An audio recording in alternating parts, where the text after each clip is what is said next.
अस्सलाम वालेकुम वर्स, क्या हाल है जी? ठीक है, उम्मीद करता हूँ कि आप सब खैरियत से होंगे। अच्छा जी, देखें आज की अपनी इस वीडियो के ज़रिए मैं आपको बताऊँगा 3 नसीहतों से मुताल्लिक़, और ये 3 नसीहतें हकीम लुकमान ने अपने बेटे से की थी।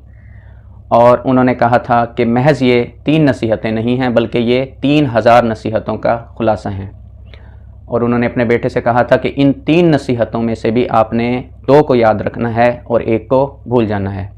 अब ये 3 नसीहतें क्या हैं? सबसे पहली उन्होंने कहा था कि नेकी करके भूल जाना, यानी जो नेकी आपने की है, किसी की मदद की है, ठीक है, किसी को इल्म दिया है, किसी को तजर्बा दिया है, किसी को फाइनेंशियली सपोर्ट किया यानी उसकी माली मुआवनत की है, तो ये नेकी करके भूल जाना। ऐसे कहूँ कि हकूकुल्लाह और हकूकुल इबाद जो आपने अदा किए हैं उन्हें भूल जाना, यानी जो नेकी आपने की है उसे भूल जाना।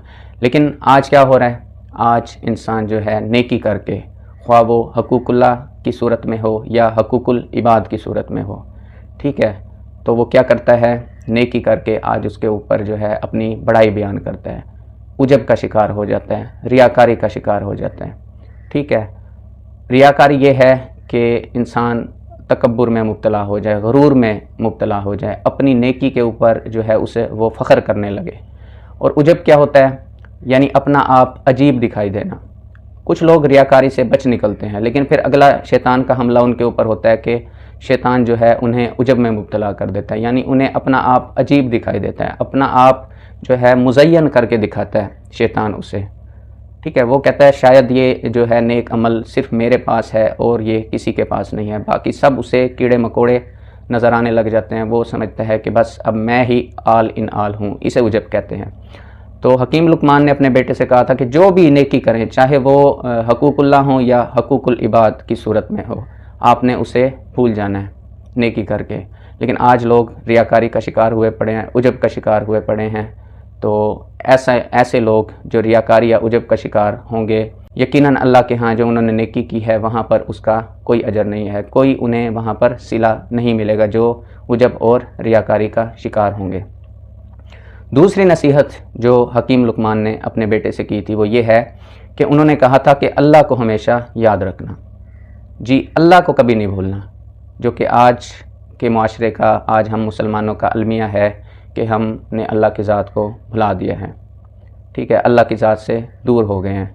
उन्होंने कहा था कि अगर आपने अल्लाह की ज़ात को भुला दिया, आप अल्लाह की ज़ात से बेखबर हो गए, तो अल्लाह भी आपकी ज़ात से बेखबर हो जाएंगे। अगर आप अल्लाह की ज़ात से बेफ़िक्र हो गए तो अल्लाह भी आपकी ज़ात से बेफ़िक्र हो जाएंगे। अल्लाह ताला जो है इस दुनिया को आपके लिए एक कैद खाना बना देंगे। ये दुनिया जो है ये आपके लिए एक घाटे की, खसारे की जगह बन जाएगी। ये दुनिया आपके लिए जो है एक कैद खाना बन जाएगी। यहाँ जो है अल्लाह ताला ये दुनिया आपके लिए तंग कर देंगे। तो अल्लाह की ज़ात से कभी भी बेखबर नहीं होना, अल्लाह को हमेशा याद रखना है। क्योंकि देखें जी, अल्लाह ताला कहते हैं कि ऐ इंसान, एक तेरी चाहत है और एक मेरी चाहत है, एक तेरी चाहत है और एक मेरी चाहत है, लेकिन होगा वही जो मेरी चाहत है, यानी अल्लाह ताला की जो चाहत है होगा वही। इंसान की जो चाहत है वो कभी नहीं होता। लेकिन अगर तूने खुद को मेरा कर दिया तो वो भी होगा जो तेरी चाहत है। यानी अगर तू मेरी ज़ात से बेखबर ना हुआ, तूने मेरी रस्सी को मजबूती से थामे रखा, तूने मेरे साथ अपना बॉन्ड, अपनी एसोसिएशन, अपना रिश्ता जो है कायम रखा, तो वो भी तुझे मिलेगा जो तेरी चाहत है। लेकिन अगर तू मुझसे दूर हो गया तो जो तेरी चाहत है वो तुझे कभी नहीं मिलेगी। तो एक अल्लाह की चाहत है, एक इंसान की चाहत है। हम जो मर्ज़ी करते रहें, अगर हम अल्लाह से दूर हैं तो हमें कुछ हाथ हमारे आने वाला नहीं है।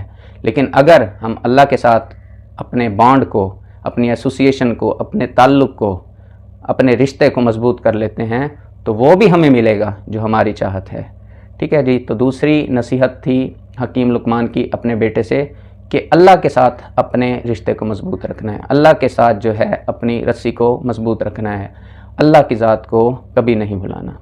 और तीसरी नसीहत जो हकीम लुकमान ने अपने बेटे से की थी वो ये थी कि आखिरत को याद रखना है, आखिरत को कभी नहीं भूलना। लेकिन अगेन आज हमारे माशरे का अलमिया है, हम मुसलमानों का जो है ये अलमिया है कि वो क्या है, आखिरत को भूल गए हैं। उनके लिए बस यही दुनिया सब कुछ है, वो इस दुनिया के ग़ुलाम बन के रह गए हैं। حالانکہ کتنی ایک شاندار کسی نے بات کی کہ یہ دنیا پانی ہے، یہ دنیا پانی ہے، اور آپ کا دل جو ہے یہ کیا ہے؟ کشتی ہے۔ یہ دنیا پانی ہے اور آپ کا دل کشتی ہے۔ کوشش کرنا کبھی یہ پانی جو ہے اس کشتی کے اندر داخل نہ ہو، یعنی کبھی یہ دنیا آپ کے دل کے اندر داخل نہ ہو۔ اور جب پانی کشتی کے اندر داخل ہو جاتا ہے تو پھر کیا ہوتا ہے؟ کشتی ڈوب جاتی ہے، ختم ہو جاتا ہے سب کچھ۔ تو کوشش کرنا یہ دنیا جو ہے، یعنی یہ پانی جو ہے، یہ آپ کے دل یعنی آپ کی کشتی کے اندر داخل نہ ہو۔ اگر یہ پانی آپ کی کشتی کے اندر داخل ہو گیا پھر کچھ نہیں بچے گا۔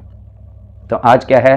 ہم دنیا کے ہو کر رہ گئے ہیں، ہم آخرت کو بھول گئے ہیں، ہم یہ بھول گئے ہیں کہ اس جہاں کے بعد ایک جہاں اور بھی ہے، ہم نے مرنا ہے، اور جو ہے ہماری ہر عمل، یہ کرامن کاتبین جو ہیں، یہ فرشتے جو ہیں، ہمارے ہر عمل کو، ہماری اچھائی کو بھی ہماری برائی کو بھی یہ کیا کر رہے ہیں؟ ریکارڈ کر رہے ہیں، اور ہمارا نامہ اعمال بروز محشر، بروز آخرت ہمارے سامنے پیش کیا جائے گا۔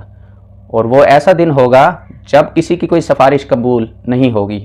یہ دنیا، اس کا عدالتی نظام، اس کے تھانے، اس کی کچہریاں، یہاں منصف، قاضی سب بک جاتے ہیں، لیکن اس جہان میں، آخرت کے میدان میں، حشر کے میدان میں، وہاں کوئی نہیں بکے گا، وہاں کسی کی سفارش قبول نہیں کی جائے گی۔ بڑا سخت دن ہوگا، وہاں کا قاضی بھی ہے مکمل تولنے والا ہوگا، انصاف کرنے والا ہوگا، عدل کرنے والا ہوگا۔ ٹھیک ہے جی؟ تو آخرت کو جو ہے یاد رکھنا ہے، آخرت کو بھولنا نہیں ہے۔ اور جب ہم آخرت کو یاد رکھیں گے کثرت سے تو ہم کبھی بھی جو ہے کسی کی حق تلفی نہیں کریں گے، کسی کے ساتھ زیادتی نہیں کریں گے، کسی کے ساتھ ظلم نہیں کریں گے، کسی کا حق نہیں ماریں گے، کسی کی جیب نہیں کاٹیں گے، کسی کا گلا نہیں کاٹیں گے۔ جب آخرت کے اوپر ہماری نظر ہوگی تو حکیم لقمان نے کہا تھا کہ آخرت کو بھی یاد رکھنا ہے، آخرت کو نہیں بھولنا۔ تو یہ دنیا کیا ہے؟ یہ دنیا آج ہمارے دلوں کے اندر یہ دنیا رچ بس گئی ہے، ٹھیک ہے؟ یہ دنیا ہمارے دلوں کے اندر گھس گئی ہے۔ معدنیات کا دور ہے، میٹیریلزم کا دور ہے۔ ہم کہتے ہیں کہ یہ گاڑیاں، یہ بنگلے، یہ جائیدادیں، یہ گھر، یہ عہدے، یہی سب کچھ ہے۔ اگر یہ نہیں ہے تو میں سروائیو ہی نہیں کر سکتا اس سوسائٹی میں، میرا کوئی وجود ہی نہیں ہے، میری کوئی عزت ہی نہیں ہے، ٹھیک ہے؟ حالانکہ اللہ تعالیٰ تو کہہ رہے ہیں کامیاب لوگ وہ ہیں جو ایمان لائے، نیک اعمال کیے، لوگوں کو حق کی نصیحت کی، لوگوں کو صبر کی نصیحت کی، لیکن ہم نے کامیابی ناکامی کو ان چیزوں سے جوڑ لیا آج۔ تو آخرت کو کبھی فراموش نہیں کرنا، وہ بہت سخت دن ہے، اس دن کسی کی سفارش قبول نہیں کی جائے گی، نہ ہی وہاں کا قاضی بکے گا، پورا پورا تولا جائے گا، وہاں پر ترازو نصب کیا جائے گا اور وہ ترازو پورا پورا تولے گا۔ آپ کو ہر عمل کا بدلہ آپ کو وہاں پر دیا جائے گا، آپ کے نیک عمل کا بھی، اور آپ جو برا عمل کریں گے اس کا بھی آپ کو بدلہ دیا جائے گا۔ اور اس دنیا سے آپ لینا کیا چاہتے ہیں؟ یہ دنیا آپ کو کیا دے سکتی ہے؟ یہ تو ایک گھاٹے کی جگہ ہے، خسارے کی جگہ ہے۔ یہاں کی عزت دھوکہ، یہاں کی ذلت دھوکہ، یہاں کی غربت دھوکہ، یہاں کی امارت دھوکہ، یہاں کی ترقی دھوکہ، یہاں کی تنزلی دھوکہ، یہاں کی ہر چیز دھوکہ ہے۔ یہ تو ایک گھاٹے کی جگہ ہے۔ یہ دنیا جو ہے آپ جتنا اس کے پیچھے بھاگیں گے یہ اتنا آپ سے آگے بھاگے گی۔ 10 کلومیٹر کی رفتار سے بھاگیں گے، یہ 10 کلومیٹر کی رفتار سے آگے بھاگے گی۔ آپ 100 کلومیٹر کی رفتار سے اس کے پیچھے بھاگیں گے، یہ 100 کلومیٹر کی رفتار سے آپ کے آگے بھاگے گی۔ دیکھیں کسی نے کیا خوب کہا ہے کہ یہ دنیا آپ کے سائے کی طرح ہے، جس طرح انسان کا سایہ اس کے ساتھ جڑا رہتا ہے۔ کیا آپ کبھی اپنے سائے کو جو ہے پکڑ سکتے ہیں؟ جتنا آپ اس کے پیچھے بھاگیں گے سائے کے، وہ اتنا آپ سے آگے بھاگتا رہے گا۔ لیکن اگر آپ ہمت کر کے مڑیں، ٹھیک ہے، تو یہی سایہ، یہی دنیا جو ہے، اگر آپ اپنا منہ پھیر لیں اس دنیا سے، اگر آپ یو ٹرن لے لیں تو یہی دنیا کیا ہے، یہ آپ کے پیچھے بھاگے گی۔ پھر تو اپنا بانڈ، اپنی ایسوسیشن اللہ کے ساتھ مضبوط کر لیں، اللہ کے ساتھ اپنے رشتے کو، اپنے تعلق کو، ٹھیک ہے، اپنی ایسوسیشن کو اللہ کے ساتھ جو ہے مضبوط کر لیں۔ چھوڑ دیں ان کمزور سہاروں کو، یہ آپ کو کچھ نہیں دے سکتے، یہ سارے کمزور سہارے ہیں۔ سب سے مضبوط سہارے کو پکڑیں، اور سب سے مضبوط سہارا ہے اللہ کا۔ اللہ ہر چیز کے اوپر قدرت رکھنے والا ہے، وہی خالق ہے، مالک ہے، رازق ہے، ٹھیک ہے، اسی نے ہمیں پیدا کیا ہے، وہی ہمیں عزت دیتا ہے، وہی ہمیں ذلت دیتا ہے، وہی ہمیں صحت دیتا ہے، وہی ہمیں بیماری دیتا ہے، وہی ہمیں جو ہے غربت دیتا ہے، وہی ہمیں امارت دیتا ہے۔ الغرض اگر کائنات میں ایک پتا بھی ہلتا ہے وہ بھی اللہ کی مرضی کے بغیر نہیں ہلتا، سب کچھ اللہ کی مرضی سے ہوتا ہے۔ بے شک اللہ ہر چیز پر قادر ہے۔ इन अल्लाह अला कुल्ली शैइन कदीर, बेशक अल्लाह ताला हर चीज़ के ऊपर कादिर है। तो ये 3 नसीहतें हैं जो हकीम लुकमान ने अपने बेटे से की थी। शॉर्टली फिर रिपीट कर देता हूँ कि पहली थी कि नेक अमल करके भूल जाना, नेकी को भूल जाना। यानी नेकी में अगेन मैं बता देता हूँ कि जो हकूकुल्लाह आपने अदा किए हैं या हकूकुल इबाद आपने अदा किए हैं वो भूल जाना है, उजब का शिकार नहीं होना, रियाकारी का शिकार नहीं होना। और दूसरा है कि आपने अल्लाह को कसरत से याद करना है, अल्लाह की ज़ात से जो है बेखबर नहीं होना, ठीक है। अल्लाह की ज़ात के साथ अपना रिश्ता बनाए रखना है, मजबूत रखना है। और तीसरी नसीहत जो उन्होंने अपने बेटे से की थी वो ये थी कि आखिरत को याद रखना है, आखिरत को नहीं भूलना।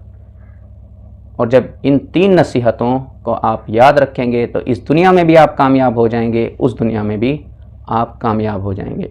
और महज ये 3 नसीहतें नहीं हैं बल्कि ये 3000 नसीहतों का खुलासा है।